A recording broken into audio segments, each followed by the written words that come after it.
then ask the minister, are they coming to correct the papers or not? Why can't you mark it with all the teachers that are available? Look, if they don't come, they don't come. That's not an answer I can give in parliament. No, I'm asking you, give me a answer that I can tell the country and parliament. Now, if it's marked by the teachers and not marked by the dons, what happens? Any minister has now said there's a political force behind it. So now you have to go from there. If the FUTA says they are not a political force, then it gets dragged on some more. So you have come toward this thing. One is, I am thinking of making education, especially examinations, a compulsory service. Others can shout. In the country, it will be the most popular thing. And then secondly, an exams committee, GCE exams committee. Both those I will put it by emergency, and then you can bring the legislation. So one of the two tell me.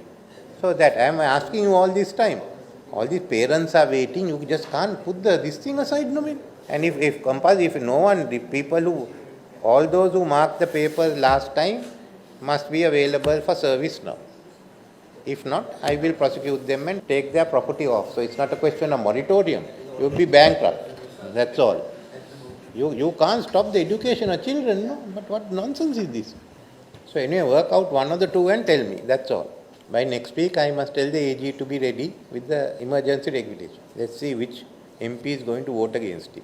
I'll ask for a vote by name. So tell them these are the two options. If you don't come back and you want to have a confrontation, we are willing to come for a confrontation. But no one is going to hold the education of children as hostage. That I am not allowing. That can't be allowed. Look, that labour law will come late and forget the labour law. Don't worry about those. I want to start the exams and the schools. So don't talk to me about the labour law, that will come later.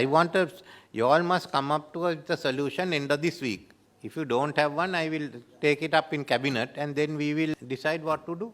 Speak to the minister, then we'll have a meeting this week and decide. But now the minister has also made a statement. We can't go back on it and we can only go forward. Now, how many schools have internet? A-level and O-level schools. 4,600. Then with this, it will be 5,600. That is only 50%. Then there are how many more A-level schools without internet? So we must ensure all the A-level schools have internet, whether it comes from the TRC budget or our budget or anything. And then we'll look at the O-level schools. But at least all the A-level schools in the next 2 years must be on the internet. Foreign scholarships for A-level qualified students. Then I want to have something more for people who pass out from Sri Lankan universities annually. At least one scholarship, doctorate, every year we have to give. At Oxford, one at Cambridge, one at MIT, one at Harvard. Later on we can increase. But we have to find the money. Annually they go. Harvard. You all have to select the numbers from the Sri Lankan universities, not only state ones, but even SLIIT and others who grant their own degrees. We send them. It's mainly going to be on at least 3 of them. You can rotate it. 3 of them has to be on technology. One is on liberal arts and social justice. And then we can even ask some of the diaspora to contribute to a fund that will pay for it.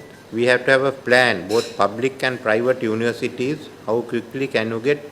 You have to have 10,000 graduates going out of them for engineering technology and 5,000 we must take for medicine. But I want a plan for that.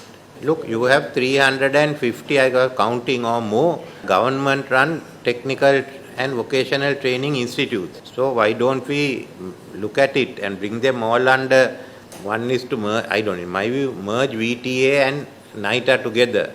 Then bring all their things plus the youth council ones and others all under that. And work it, we must see what is the additional money we need for training next year. But we will have the buildings. No? If you do 2 sessions a day, it's a question of more equipment. But next year we must take them and start training them according to the market demand.